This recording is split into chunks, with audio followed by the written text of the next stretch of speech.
இல்லை ஏன் முடிச்சுட்டு கடைசியில் நீங்கள் எல்லாம் கேட்பீங்கன்னு சொல்லுறேன். சரி, okay. I'll stop with that. அதுக்கப்புறம் திடீர்னு கேரக்டரைஸ் இறங்க ஆரம்பிச்சிட்டீங்க. எங்கே இறங்குனேன்னு சொல்லும்போது மாஸ்டர்லேருந்து எல்லாமே தனி அது இறங்குனது இல்லை. அது பேர் முதல்ல வந்து இறங்குனது இல்லை. இறங்க கேரக்டரைஸ் போக ஆரம்பிச்சிட்டீங்க ஹீரோவா. கண்டிப்பாக கிடையாது. இது கவித்துவமாலாம் ஆன்சர் பண்ண தெரிலண்ணே. கதை தேவைப்பட்டுச்சு வச்சுட்டேண்ணே. என்னோடய ஃபேன்ஸில் வந்து கம்ப்ளைண்ட் சொல்கிறாங்க. நீ கேட்குற அதே எனக்கும் என் ஃபேன்ஸ் கேட்குறாங்க, எதுக்கு எங்களை மீட் பண்ண மாட்டேங்கிறாரு மற்றவங்கள மாதிரின்னு. நான் மீட் பண்ணுறேன், அங்கே வரும்போது மீட் பண்ணிக்கிறேன். என் படங்களோட மற்றவங்க படம் தான் அதிகம் ரிலீஸ் பண்ணியிருப்பேன். நீங்கள் கம்பேர் பண்ணி பாருங்கள். இது இன்னொரு ஹீரோவுடைய வேறு யாராவது, நீங்கள் நான் பேர் சொல்லக்கூடாது, வேறு ஒரு 5-6 ஹீரோக்கள் யாராவது எடுத்துக்கோங்க.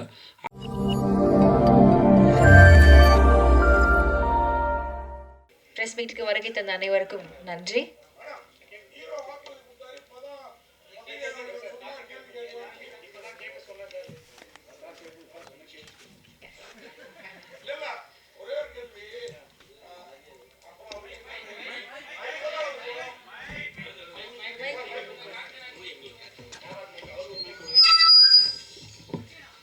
ஐம்பதாவது படம், ஒரு 5 மகாராணிகளாவது மகாராஜுக்கு இருக்கணும்ல. எனக்கு அது கொஞ்சம் வருத்தமாக இருந்தது. மகாராஜானா மகாராணியோடு தான் இருக்கும்னு நினச்சேன். அப்போ நாட்டை யார் தான் ஆள்றது? அந்த புறமே கதின்னு ஆகிடாதா? அல்ல, மகாராஜாக்கள் அப்படி தானே இருந்தாங்க. எல்லா மகாராஜா அப்படி இருந்துக்கு வாய்ப்பு இல்லை இல்லைங்க. ரைட்டு. இப்போ 50வது படத்துலேயே அந்த காலத்து மகாராஜா, 75வது 100வது படத்தில் முதல்வர், பிரதமர், கவர்னர், ஜனாதிபதி. அதாவது மகாராஜ் கீழே தான் பதவி. நீங்கள் சொல்கிறது வந்து அது கீழே போயிடுதுல இல்லையா? இல்லை, இந்த காலத்துக்கு தானே மகாராஜாங்கிறது அப்படி யோசிச்சு வைக்கலை. எனக்கு இந்த படத்தை மகாராஜான் வச்சதே வந்து ஒரு சாமானிய அவன் முடித்திருத்துன்ற உள்ளாளி, அவனுக்கு மகாராஜான் பேர் வச்சு அவனை அந்த சீட்டை சிம்மாசனம் ஆக்கினது இருக்குல்ல, அது நான் ரொம்ப ரசிக்கிறேன். ஸோ அதனால் டைட்டில் வந்து 50வது படம் அப்படி இருக்குன்னு நினச்சி வைக்கவே இல்லை. அது அமைஞ்சு போச்சு. தயாரிப்பாளரும் சுதன் சார் இருக்குன்னு நாங்கள் நினைக்கல, இயக்குனர் இருக்குன்னு நினைக்கல, அது அமைஞ்சு போச்சு. ஸோ அது வந்து ஒரு இதுவாகிடுச்சுன்னு வச்சுக்கோங்க. இந்த மகாராஜா டைட்டில் ஓகே, ஸ்ட்ராங்காக எதாக வேணும்னு ஃபிக்ஸ் பண்ணுறது எங்கள் ப்ரொடியூசர். ஒரு ரேண்டமாக எழுதும்போது மகாராஜான்னு சொல்லும்போது இது வச்சுக்கலான்னு சொன்னார். இல்லை யோசிக்கலான்னு ஒரு 3 நாள் இல்லை இதுதான் வேணும் அப்படின்னு சொல்லி ஸ்ட்ராங்காக இது பண்ணது எங்கள் ப்ரொடியூசர் சுதன் சார்.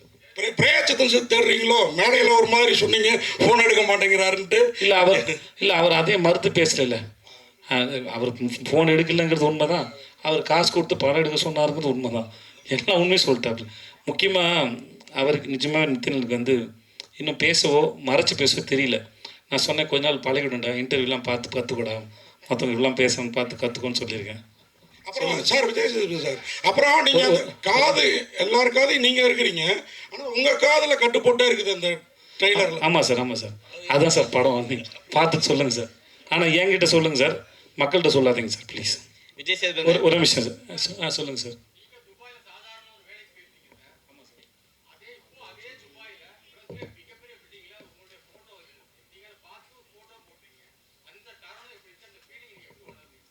நான் இப்போ நான் துபாயில் எல்லா இன்டர்வியூலையும் சொன்னேன், நம்ம மக்கள்கிட்டையும் அதை பகிர்ந்துக்கல, சந்தோஷம் தான் சார். முதல்ல இதை நான் சொல்லி சலிச்சு போன கதையாக இருந்தாலும் கேட்குறதுக்கு ஒரு சுவாரஸ்யமாக இருக்குன்னு நினைக்கிறேன் சார். இங்கே ஒரு கம்பெனியில் அக்கௌண்டண்ட்டாக வேலை பார்த்துனேன் சார். அது பேர் GKS enterprises, cement company sir. மாதம் 3500 சம்பளம் சார். இன்னொரு ஃப்ரெண்டு சொல்லி ஹீரோ ஸ்டார்னு ஒரு கம்பெனி இருக்குது, அங்கே துபாயில் வேலை கேட்குறாங்க, அங்கே 12,000 ரூபா சம்பளம்னு சொன்னாங்க, 1000 திரஹாம் சேலரி. என்கிட்ட அப்போ பாஸ்போர்ட் இல்லை. நான் வந்து பாஸ்போர்ட் எடுக்கிறதுக்காக அப்ளை பண்ணியிருந்தேன். டைம் ஆகிடும், எனக்கு சீக்கிரம் போகணும், 10 நாளில் ஊருக்கு போகணுன்னு சொல்லிட்டாங்க சார். அப்போ வந்து நானே என்னோடய degree certificate, ration card, contract certificate எல்லாத்தையும் எடுத்துகிட்டு நேராக கமிஷன் ஆஃபீஸ் போய்ட்டேன். அங்கே ஒரு நல்ல மனுஷன் இருந்தார். எனக்கு யாரையும் எதிர்பார்க்கல. ஏன்னா ஏரியாவில் கவுன்சிலர் பார்க்கணுன்னு சொன்னாங்க, காசு கொடுங்கன்னு சொன்னாங்க. கையில் சுத்தமாக காசு கிடையாது, எனக்கு எதுவும் தெரியாது. அப்போ நான் இருந்த ஏரியா ஓகே. அப்போது நான் நேராக எதுக்கு எனக்கு யாரும் தெரியாதும்போது நான் நேராக கமிஷன் ஆஃபீஸ் போயிட்டேன். அங்கே போய் இந்த டிபார்ட்மெண்ட் கேட்டு உள்ளே இருந்தது ஒரு நல்ல மனுஷன் இருந்தார். அவர்கிட்ட இதெல்லாம் காமிச்சு, சார் குடும்ப சூழல்னால நான் வேலைக்கு போகிறேன், எனக்கு இந்த மாதிரி கேட்குறாங்க சார், சீக்கிரம் போகணும் சார்னு. நல்ல நேரம் அவர் எடுத்தார். அந்த பாஸ்போர்ட் அப்ளிகேஷன் இவ்வளோ வந்துருந்தது சார். அதை எடுத்து என்னோடய அப்ளிகேஷன் எடுத்து, தம்பி நீங்கள் நாளைக்கு காலையில் போயிடுங்க உங்கள் ஏரியா போலீஸ் ஸ்டேஷனுக்கு. ஏரியா போலீஸ் ஸ்டேஷன் போனேன். அவர் வந்து என்னை கேட்டார், உங்களுக்கு கமிஷன் ஆஃபீஸில் ஆள் தெரியுமான்னு. எனக்கு யாரும் தெரியாது. ஆனால் எனக்காக அவர் சொல்லியிருக்காரு. பாஸ்போர்ட் கிடச்சிது, வாங்கிட்டு ஊருக்கு போனேன். ஒரு கவர் கொடுத்துருந்தாங்க. அந்த கவரை பார்த்து பட்டேல்னு ஒரு தாத்தா வருவார், அவர் கூட்டிகிட்டு போகிறேன்னு சொல்லிட்டாங்க. அவருக்கு 75 வயசு, எனக்கு 20 வயசு. அப்போது அவர் வந்து என்ன 21 வயசு எனக்கு. அவர் வந்தார், விஜய் அப்படின்னாப்புல கூப்பிட்டு போனால். வெளியே வந்தால் பாலைவனத்தில் மழை பெய்யுது. நம்ம துபாயில் பெரிய ஆளாக போகிறோம்டா அப்படின்னு நினச்ச கனவுகளோடு நான் போகிறேன். அங்கேருந்து ஒரு 15-20 நிமிஷம் என்னோடய ரூமு. இது மாதிரி ஒரு 6க்கு 3 பெட் ஒன்று கொடுத்தாங்க. அப்புறம் முடித்தோடனே என்னை நேராக கோயிலுக்கு கூப்பிட்டு போனாங்க. சரி, கோயிலுக்கும் போயிட்டோம், கன்ஃபார்ம் ஆகிடுச்சு நான் பெரிய ஆள் ஆகிறதுன்னு சொல்லிட்டு சாமியை பார்த்து அப்புறமா என்னோடய ஆஃபீஸ் போனேன், முதலாளியை பார்த்தேன். ஸோ இப்படி அப்புறம் ஆனால் நான் நினச்ச அளவுக்கு வாழ்க்கை மாறலை. அது ஓரளவுக்கு குடும்ப வறுமைக்கு சூழலுக்கு அது வசதியாக இருந்தது. நான் சம்பாரித்து போனோம். மாதம் 10,000 அனுப்பிட்டு இருந்தேன் நான். ஆனால் அங்கே சுற்றினேன் இல்லை. இப்போ நான் போகும்போது 3 வருஷமும் படித்து முடித்தோடனே குடும்பம் என் மேலே கொண்டு வரணும்னு நினைக்கிறேன். அந்த கனவுகளோட இளமையாக இருந்த காலத்தில் கனவு வந்து டெண்டராக இருக்கும். 20 வயசு எல்லாருக்கும் எதையா சாதிக்க மாட்டேன்னு ஒரு கனவு வந்து டெண்டராக இருக்கும். அதுதான் ரொம்ப ஆழமாக இருக்கும், ஏக்கம் அதிகமாக இருக்கும். அந்த சமயத்தில் நான் சுற்றின தெருக்கள் வந்து துபாயோட தெருக்கள். அங்கே தான் சுற்றிருக்கேன், அங்கே தான் ஏங்கியிருக்கேன். எதையாவது பண்ண மாட்டோமான்னு ஏங்கியிருக்கேன். ஒரு ஆப்கானிஸ்தான் போடுறதுக்கு ஒரு செக்கோஸ்லோவாக்கியா கம்பெனியோட போய் இன்டர்வியூ அட்டன் பண்ணி ஃபஸ்ட் ஒன் செலக்ட் ஆகிட்டேன். அன்றைக்கி எனக்கு சம்பளம் தரதா சொன்னது 75,000 கிடச்சிருந்தா அங்கே தான் போயிருப்பேன் நான். என்னோட அதிகம் படித்தவங்களுக்கு அடுத்த ரவுண்டில் நான் ஃபெயிலியர் ஆகிட்டேன், எனக்கு அது கிடைக்கல. ஸோ இப்போ அதுக்கப்புறம் திரும்பி வந்து பல வருஷம் கழித்து அந்த இடத்துல இப்படி பார்க்கும்போது நான் அதை எதையுமே பார்க்கல. நான் அங்கே ஏக்கத்தோடு சுற்றின அங்கே ஒரு வெண்டிங் மிஷின் இருக்கும். அந்த காசு போட்டால் தம்ஸ்அப் அந்த கூல்ட்ரிங்க்ஸ் சொல்லலாம், அது வெண்டிங் மிஷின். ஒரு தினம் வச்சு இதை செலவு பண்ணலாமான்னு வேணாமான்னு யோசிச்சுட்ருக்கேன். ஏன்னா அங்கேருந்து என்ன மாதிரி பல பேரோட நிலைமை அதுதான். ஏன்னா காசு இஷ்டத்தை செலவு பண்ணிங்கன்னா வீட்டுக்கு பணம் அனுப்ப முடியாது, கொண்டாட்டெல்லாம் முடியாது. அங்கே வியாழக்கிழமை ஆனால் எல்லோரும் ஒன்று கூடுவோம், ஒன்றா சமைச்சு பிரியாணி சமைச்சு சாப்பிட்டுட்டு அப்புறம் துணியெல்லாம் துவைச்சி காய போட்டுட்டு சாயந்தரம் ஆனால் அங்கே கிரிக் இருக்கும். அந்த ஊரை பரதுபாய் தேரதமாக இருக்கும். அங்கே போய் சும்மா கொஞ்சம் இருந்துட்டு திரும்பி முடி இவ்வளோ தான் இருக்கும். ரூமை சுத்தம் பண்ணுறதும் பாத்ரூம் கழுவுறதும் சமைக்கிறதும் இவ்வளோ தான் வாழ்க்கை. அது இதை தாண்டி கனவு காண கூட நேரம் இருக்காது. ஸோ அந்த ஞாபகங்கள் தான் வந்துட்டு இருந்த வழியே எனக்கு இது தெரியவே இல்லை. இந்த இடத்துல இருக்கணும் பாரு. அப்போது அன்னைக்கு நான் ஏக்கத்தோடு சுற்றின அந்த நாள் வந்து எனக்கு சொல்லியிருக்கு, உனக்கு ஒரு நாள் பரிசு இருக்குடா இந்த இடத்துலன்னு. ஸோ ஒவ்வொரு நாள் பின்னாடி வேற ஒரு நாளோட சேர்ந்து ஒரு முடிச்சிருக்கு. ஒவ்வொரு விதைக்கு பின்னாடி ஒரு பெரிய மரம் இருக்குது, அதில் நிறைய பறவைகளுக்கு கூடு இருக்குங்கிறது தெரியாதுல்ல, அது அந்த விதைக்கு தெரியாது இல்லையா? அதை போல தான் ஒவ்வொரு நாளையும் நான் பார்க்குறேன், நான் நினைக்கிறேன். சரிண்ணா, ஆக்சுவலாக நடுவில் வந்து நீங்கள் வந்து ஹீரோவாக இருக்கும்போது மாதம் வந்து எல்லாத்தையும் பண்ணிகிட்டே இருந்தீங்க. அதுக்கப்புறம் திடீர்னு கேரக்டரைஸ் இறங்க ஆரம்பிச்சிட்டிங்க. எங்கே இறங்கினேன்னு சொல்லும்போது மாஸ்டர்லேருந்து எல்லாமே தனி அது இறங்குனது இல்லை. அது பேர் முதல்ல வந்து இறங்குனது இல்லை, இறங்க கேரக்டரைஸ் போக ஆரம்பிச்சிட்டிங்க ஹீரோவாக. கண்டிப்பாக கிடையாது. அந்த அப்ரோச் இல்லைன்னு சொல்ல வரேன். நீங்கள் வில்லன் இல்லாமல் ஹீரோ இல்லை, தீமை இல்லாமல் நன்மையின் அருமை தெரியாது, வெயில் இல்லாமல் நிழல் தெரியாது. அவ்வளோதான் கணக்கே ஒழிய, அது ஈக்குவல், அது பேலன்ஸ். என் கணக்கு அதுதான் ஒழிய. நான் வில்லனாக பண்ணும்போது உங்களை எவ்வளோ என்டர்டெயின் பண்ணுறேங்கிறது ரொம்ப கவனமாக இருந்தேன். நான் வில்லனான் பண்ணி உங்களை போர் அடித்து ரொம்ப அவசியம் க்ரியேட் பண்ணிட்டேன்னா நான் ஹீரோ நடிக்கிற படங்கள் அது பாதிக்கும். ஆனால் நான் வில்லன் அடிக்கும்போது எவ்வளோ தூரம் என்டர்டெயின் பண்ணலாங்கிறது தான் கணக்கு. என்னவாக இருந்தாலும் சரி, அது போகிற போக்கில் பண்ணலன்னு சொல்லுவாங்க, வேறு ஒன்றும் இல்லை. இல்லை 50-50 வந்து எல்லாருக்குமே மிக முக்கியமாக தருணமாக இருக்கும். ஏன்னா 50வது படம் திரும்பி பார்த்தா அது பேசணும் அப்படின்னு இருக்கும். ஏன்னா இங்கே 40க்கு 40 அடித்த மாதிரி உங்களுக்கு 50க்கு 50 அடிக்கணும் அப்படின்ற ஒரு எக்ஸைட்மெண்ட் இருக்கும். அப்படி இருக்கும் பொழுது இந்த கதையில் இந்த 50வது படத்துக்கு இதை சூஸ் பண்ணால் நல்லாயிருக்கும் அப்படின்னு எதை வச்சு நீங்கள் இதை தோணுச்சு? முதல்ல சரி எதுன்னு இங்கே யாருக்குமே தெரியாது. அப்படி தெரிஞ்சால் எல்லாரும் சரியானதை கொடுத்துருவாங்க. அதனால் அந்த கணக்கு எங்களுக்கு தெரியாது. ரெண்டாவது, இந்த கதை கேட்கும்போது ஒரு டைரக்டரோட பேஷன். கதை யார் வேணால் சொல்லலாம், கதை யார் வேணால், அது எடுக்கிறவர்கிட்ட தான் இருக்குது. ஒரு கதையை எப்படி மக்கள்கிட்ட கொண்டு போய் சேர்க்க போகிறோம், மக்களின் ரசனை என்ன, டைரக்டரோட சாய்ஸில் தான் எல்லாமே இயங்குது அது. ஸோ எனக்கு இந்த டைரக்டர் ரொம்ப பிடிச்சிருந்தது.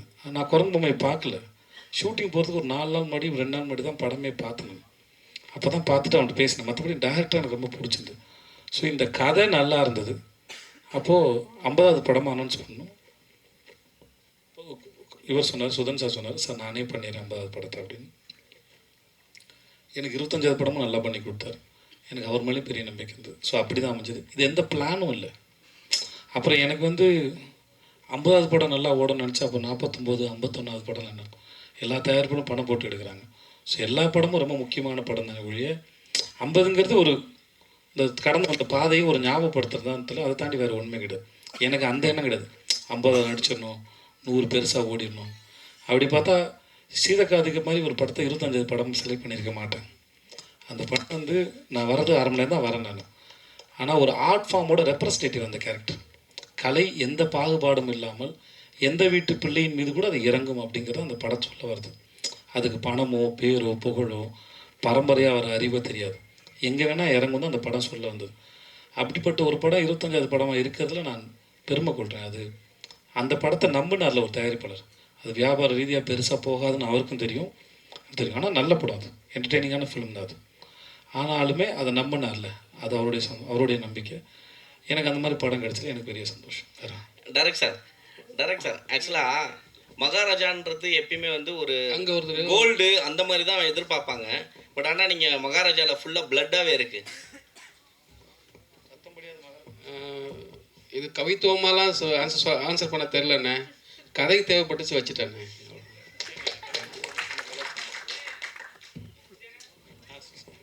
சொல்லுங்கண்ணா.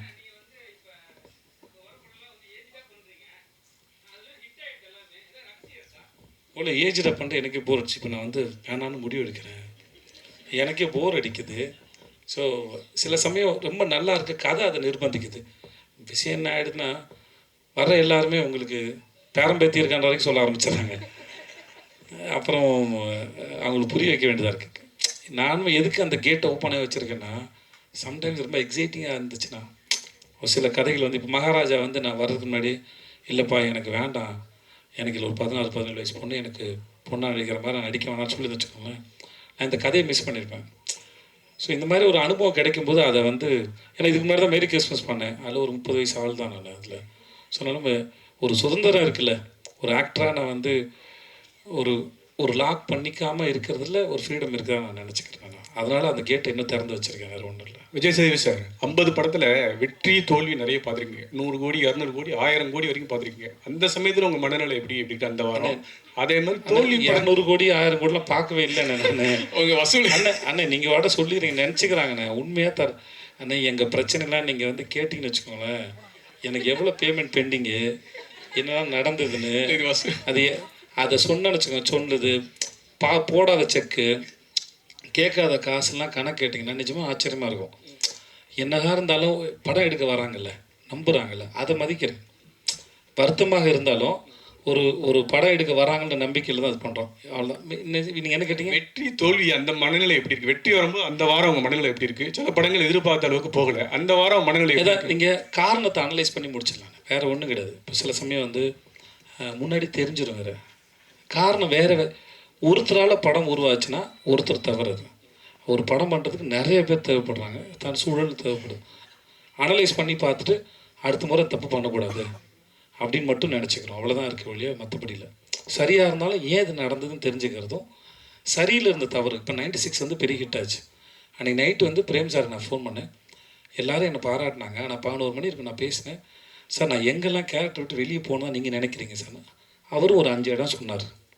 அது தெரிஞ்சுக்கிறது தான். அது ஒன்று வெற்றி அடைஞ்ச உடனே அது எல்லாம் சரி அப்படின்னு நான் நம்புறது இல்லை. ஜென்ரலாக அது நல்லதும் இல்லை. வெற்றியும் தோல்வியும் காரணத்தை ஆராய்ந்து பார்ப்பது சிறப்பதுன்னு நான் நினைக்கிறேன். ஸோ அவ்வளோதான், வேறு ஒன்றும் இல்லை சார். புதுப்பேட்டையில் தொடங்கி மகாராஜா 50 படங்கள் முடிச்சிட்டிங்க. தயாரிப்பாளர், ஸ்கிரிப்ட் ரைட்டர், டிஸ்ட்ரிபியூட்டர் எல்லாமே பண்ணிட்டீங்க. நான் டிஸ்ட்ரிபியூஷன் பண்ணல சார். இல்லை, மேற்கு தொடர்ச்சி மலை வழங்கின நான் ப்ரொடியூஸ் பண்ண தயாரிப்பாளர். சரி, இப்போ டைரக்டர் விஜய் சேதுபதியை எப்போ பார்க்க போகிறோம்? நிஜமாக ரொம்ப ஆசை இருக்குது, உண்மையாக வேறு மாற்றுக்கருத்தில் ஆசை இருக்குது. இன்னும் கொஞ்சம் பயம் இருக்குது, ஏன்னா அது சாதாரணமான வேலை இல்லை. இது ஒரு நாள் புரியும் போது நான் ட்ரை பண்ணி பார்த்துருவேன். ஆனால் ரொம்ப ஆசை இருக்குது. எனக்கும் வந்து கதை சொல்ல தெரியணும், அது அந்த ஃப்ரேமுக்குள்ளே கதை சொல்ல தெரியணும், அந்த அறிவு வரணும். சேகரிக்கிறேன், புரியும் போது நான் வந்துடுவேன். அறிவு என்பது ஒரு கர்ப்பத்தை போன்றது, என்னைக்கா ஒரு நாள் டெலிவரி ஆகிடும், அது கருத்தில் வச்சு நான் நினைக்கிறேன். சார் ஹலோ ஐயா, இந்த 50 படத்தில் இந்த ஓடிடியில் பண்ணியிருக்கீங்களா நடுப்புறேன், அதுவும் சேர்ந்துருக்கா அதில்? எனக்கு எது ஓடிடியில் வந்ததுன்னு தெரியல.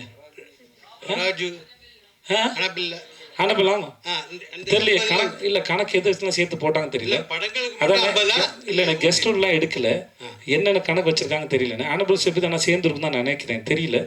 பட் ஆனால் கணக்கு என் ஆளுங்க போடும்போது அது சேர்ந்தா இருக்கா. ஆமாம், சில கெஸ்ட் ரோல்லாம் சேர்க்கல நாங்கள். ஓகே ஓகே, இந்த ஒரு நிமிஷம்.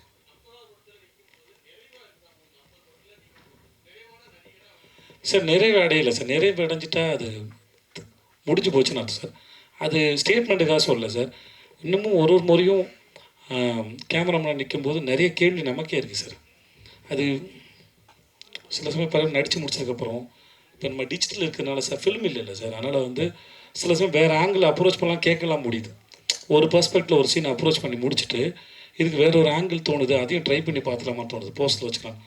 மேரி கிறிஸ்மஸ் எனக்கு அந்த மாதிரி நிறைய அனுபவம் இருந்தது. நான் ஸ்ரீராம் சாரோட நடிக்கும்போது ஒரு 4-5 சீனுக்கு ஒரு 2-3 வேரியேஷன்ஸில் நடித்தோம் நாங்கள். ஸ்ரீராம் சார் எப்படின்னா அவர் ரொம்ப ஓப்பனாக இருப்பார். அதனால் விஜய் எனக்கு நீங்கள் பண்ணிவிடுங்க, இது நல்லாயிருக்கு, அதையும் பண்ணிவிடுங்க, நல்லாயிருக்கு, நான் எடிட்டிங் டிசைட் பண்ணிக்கிறேன்னு சொல்லுவார் அவர்.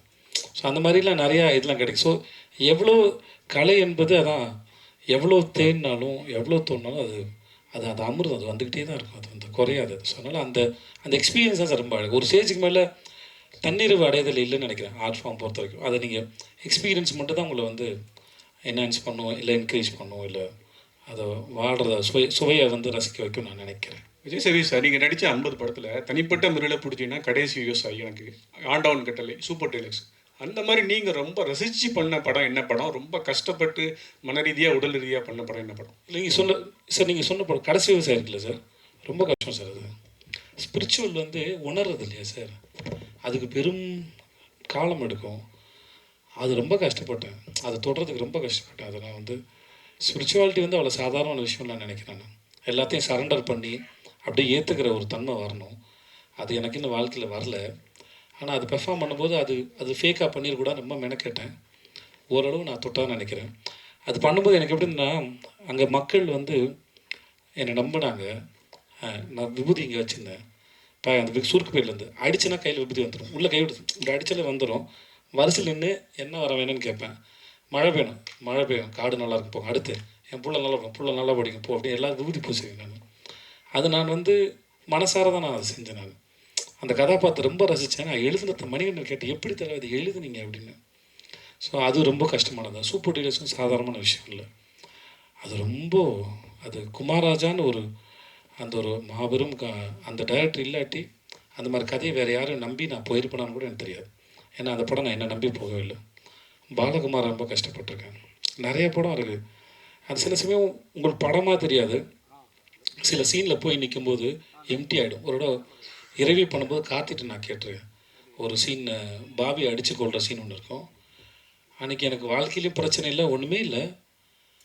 ஆனால் நடிக்க வரல, அன்றைக்கி நடிக்க வரல. நான் சொன்னேன், தலைவா நடிக்க என்னன்னு தெரியல, வரல தலைவா, மைண்டில் ஒன்றுமே இல்லை தலைவா, வீட்டில் சண்டை இல்லை, எந்த பிரச்சனையும் இல்லை தலைவா, கடன் தொல்லை இல்லை, ஆனால் ஏன் தெரியல தலைவா, மைண்டு ரொம்ப எம்டியாக இருக்குது, இன்றைக்கி ஒரு நாள் மட்டும் என்னை பொறுத்துக்கிட்டு எதாவது காப்பாற்றுங்கன்னு.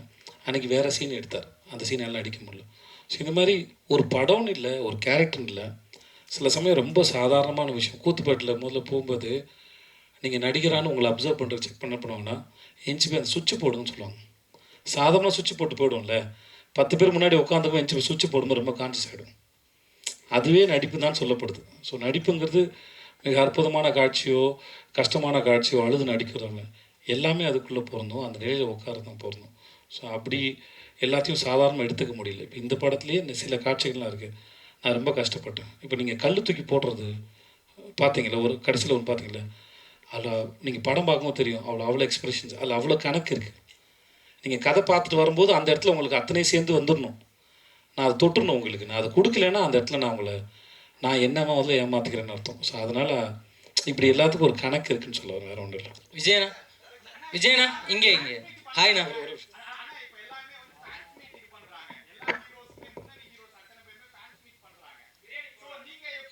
யார், நாகராஜா?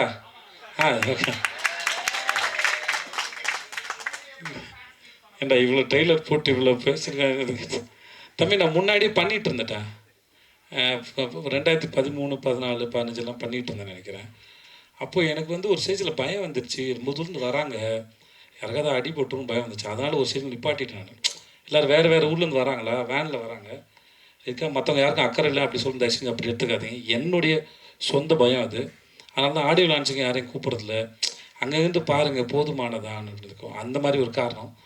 அப்புறம் எல்லோரும் பண்ணுறதுனால பண்ணணுமான்னு தெரியல. நான் ஒவ்வொரு ஷூட்டுக்கும் எங்கேயாவது வருவேன் இல்லையா, அந்த ஊர் பக்கத்தில் இருக்கவங்களாம் வந்துருங்க, நான் அங்கேயே ஃபோட்டோ எடுத்து அங்கேயே மீட் பண்ணிக்கிறேன் எல்லாரையும்.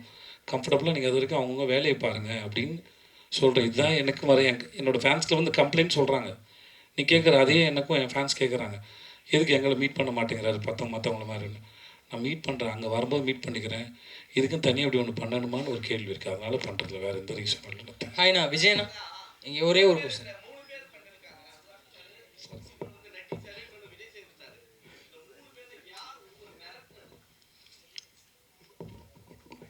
இவர்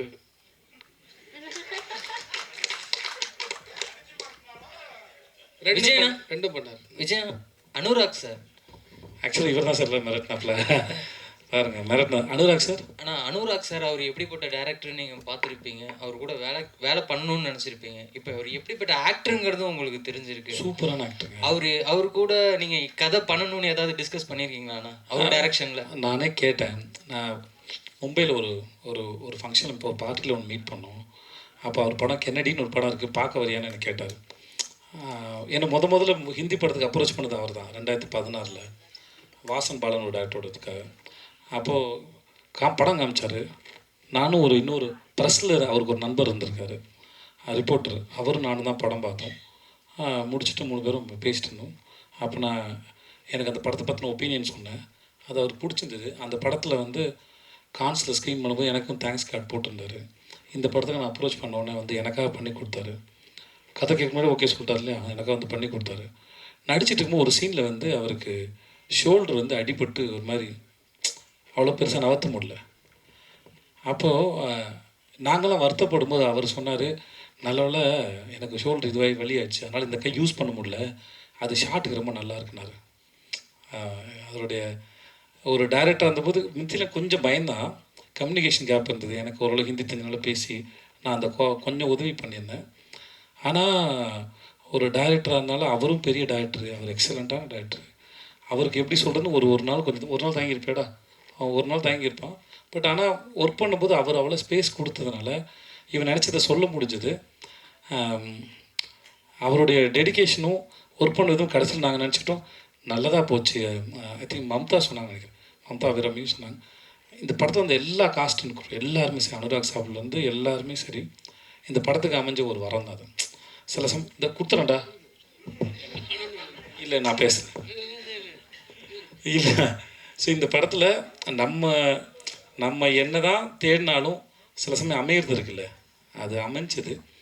அது முழுக்க இவனுக்கே போய் சேருது தான், இவனுக்கு கிடைச்ச பாக்கியமாக தான் அதை நான் பார்க்குறேன். இந்த இயக்குனர் பேசுவார் இப்போ.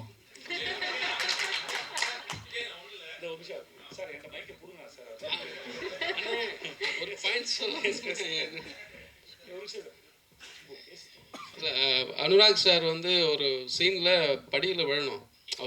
அவர் பாடி வந்து ரொம்ப ஃபேட்டாக இருக்கும்.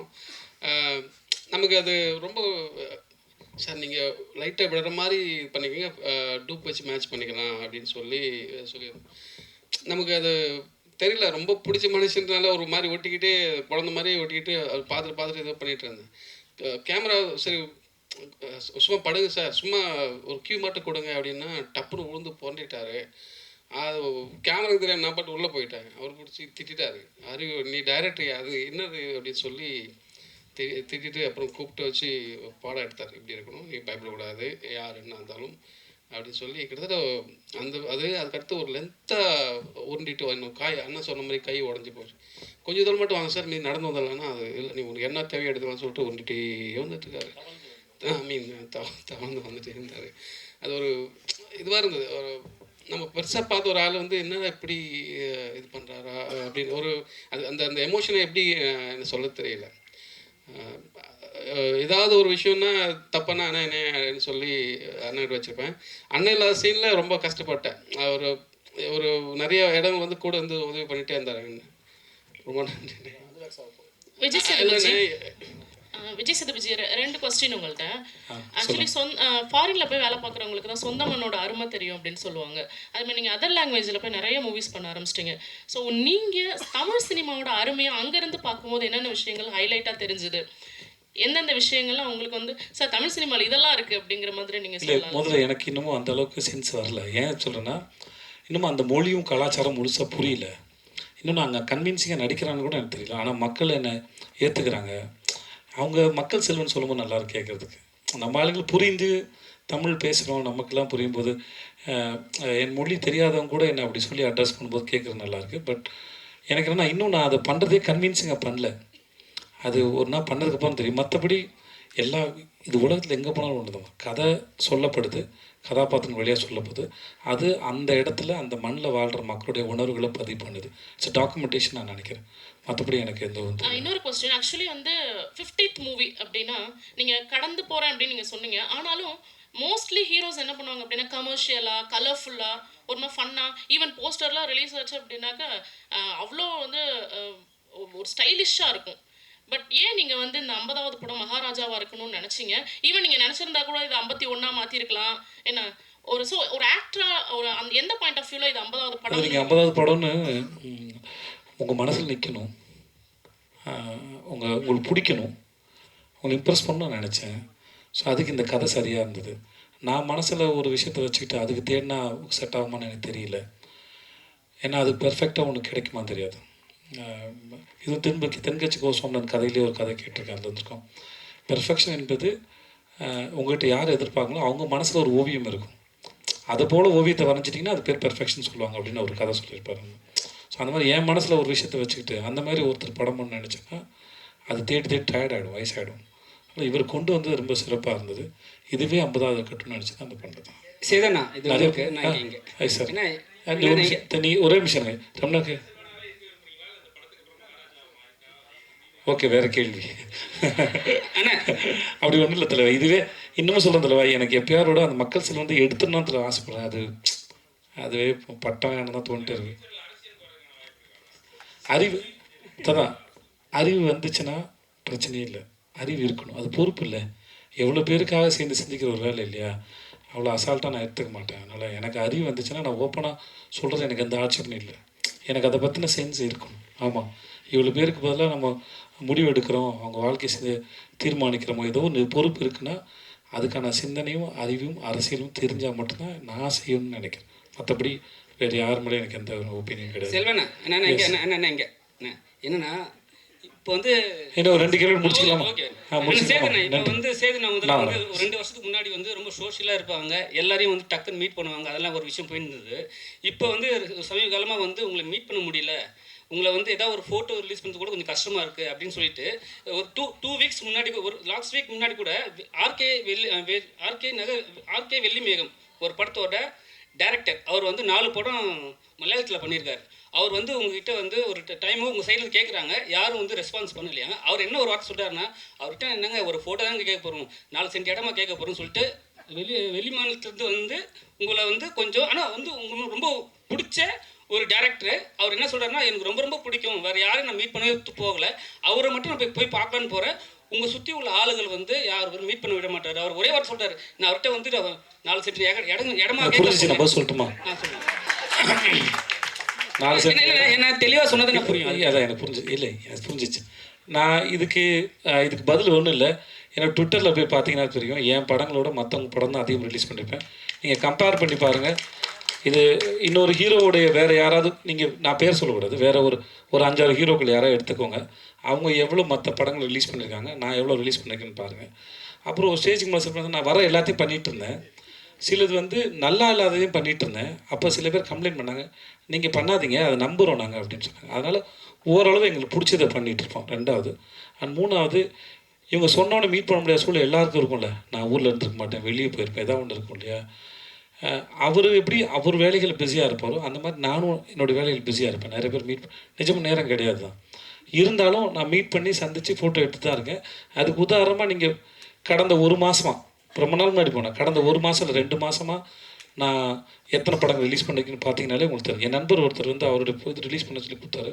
நான் போஸ்டர் பார்த்தேன், போஸ்ட் நிஜமாகவே எனக்கு கன்வீனியன்ஸிங்காக இல்லை, ஆனால் இந்த படம் வேணாமே அப்படின்னு அவர்கிட்ட சொல்லியிருக்காங்க. ஸோ எனக்கு பிடிக்கணுங்கிறது தான் கணக்கு ஒழிய, மற்றபடி சினிமாவில் இருக்கிறதுனால என் படத்தை மட்டும் ப்ரொமோட் பண்ணணுன்ற அவசியம் எனக்கு கிடையாது. என்னுடைய பாப்புலாரிட்டி இன்னொரு படத்துக்கு ஓரளவு லிஃப்ட் பண்ணணுன்னா அதை செய்யணுங்கிறது தான் எண்ணம்.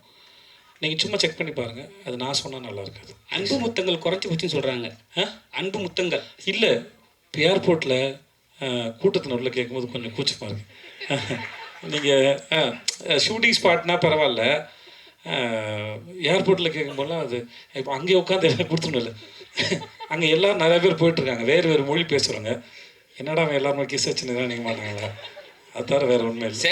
சேதனா ஒன்றும் இல்லை. ஆக்சுவலி நான் வந்து ஒரு 2K கேட்டேன். ஸோ எங்களை மாதிரி இருக்கிற எல்லாருக்குமே ஒரு சின்ன ஆசை, அதை நான் உங்ககிட்ட கேட்கணும் அப்படின்னு ஆசைப்பட்றேன். ஸோ இதற்கு தானே ஆசைப்பட்டாய், பாலகுமாரா, நடுவில் கொஞ்சம் பக்கத்துக்கான அந்த மாதிரி படங்கள்லாம் இப்போது நாங்கள் எல்லாருமே பயங்கரமாக எக்ஸ்பீரியன்ஸ் பண்ணுறோம், ரொம்ப பிடிச்சிருக்கு.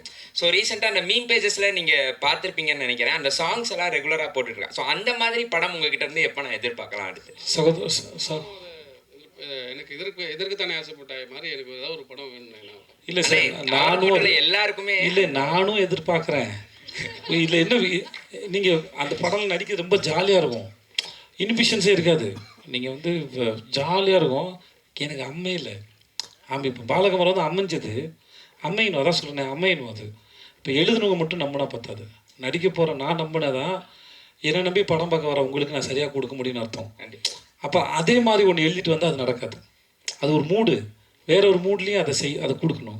சார் 2 வச்சுக்கலாம். அடுத்தது ஆனால் அந்த படம் பார்க்குறப்போ என் வயசு 15, அப்போ நீங்கள் சொன்னது எதுவுமே புரியலை, ஆனால் இப்போ எல்லாமே புரியுதுங்கிறத மட்டும் பதிவு பண்ணிக்கிறேன். தேங்க்யூ. ஒரே நிமிஷம் இருங்க சார்.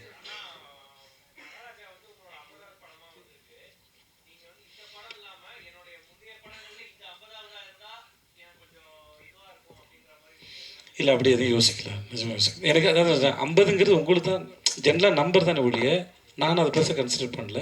எல்லா படத்தோட வெற்றி முக்கியம். கடைசியாக முடிச்சுக்கலாம் சார். சார் ரொம்ப நேரம்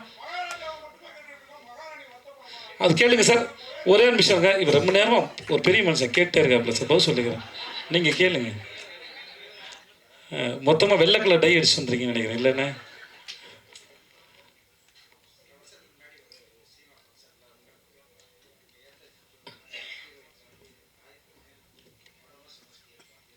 அப்படி சொல்லிக்க வாய்ப்பு இல்லை. இல்லை இதனால சொல்லிக்க மாட்டேன், அவங்கள ஒர்க் பண்ணுறது கம்ஃபர்டபுள்னு சொல்லியிருப்பேன். அது எப்படி சொல்ல முடியும் அவங்களோ? ஓகே, உங்கள் கேள்விக்கு நான் முக்கியம்னு சொல்லி எவ்வளோ பாராட்டுறாங்க என்கிட்ட. உங்களை வந்து நான் எவ்வளோ முக்கியம்னு நினச்சி, இந்த கேள்வி முக்கியம், இவர் பதில் சொல்லணும்னு நான் நினச்சேன். இது வந்து இதெல்லாம் நியாயமா? ஓகே, எல்லாரும் நான் சொல்கிறேன்னே, என் கூட இப்போ மம்தாவாக இருக்கட்டும், அபிராமியாக இருக்கட்டும், இல்லை என் கூட ஒர்க் பண்ண அத்தனை பேரோடையும் நான் ரொம்ப ரொம்ப அழகான ஒரு அனுபவம் எனக்கு இருக்குது வேலை செஞ்சதில் வந்து. அதனால் யாருக்கும் குறைச்சிட்டு இல்லை. ஸோ அந்த மாதிரி நினைப்பு எனக்கு கிடையாது. வேண்டாம் ஒரு விஷயம்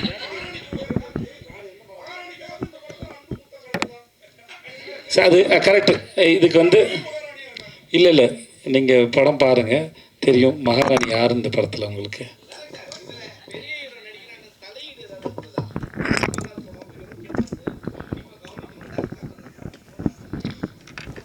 அதெல்லாம் இல்லைங்க. எனக்கு நான் எல்லாருக்கிட்டையும் சொல்கிறது தான், எனக்கு இந்த கம்ஃபர்டபுள் வேணும், நான் எல்லாத்தையும் சொல்லணும். நான் இப்போது சேதனங்கிட்டலாம் என்ன வேணால் சொல்லுவேன். ஆனால் இது பாருனே தெரில. நான் எனக்கு இந்த கொடுத்து வாங்குறது ரொம்ப பிடிக்கும். ஒரு இந்த மாதிரி சீனை வந்து சொல்லுவேன், அவர் அதை கேட்டுப்பார், அவர் ஒன்று கொடுப்பாரு, மறுபடியும் நான் அதில் கரெக்ட் 2 பேர் சேர்ந்து கொலாபரேட் பண்ணி ஒர்க் பண்ணுவோம். அது அப்படி தான். மற்றபடி எனக்கு எந்த சார் எனக்கு கொடுத்து பரிசு கொடுத்ததுக்கும் 50 படத்துக்கு என்னை பாராட்டு தெரிவித்த சங்கத்தை சார்ந்த அத்தனை பேருக்கும் ரொம்ப நன்றி. வந்தவங்க எல்லாருக்கும் ரொம்ப நன்றி சார்.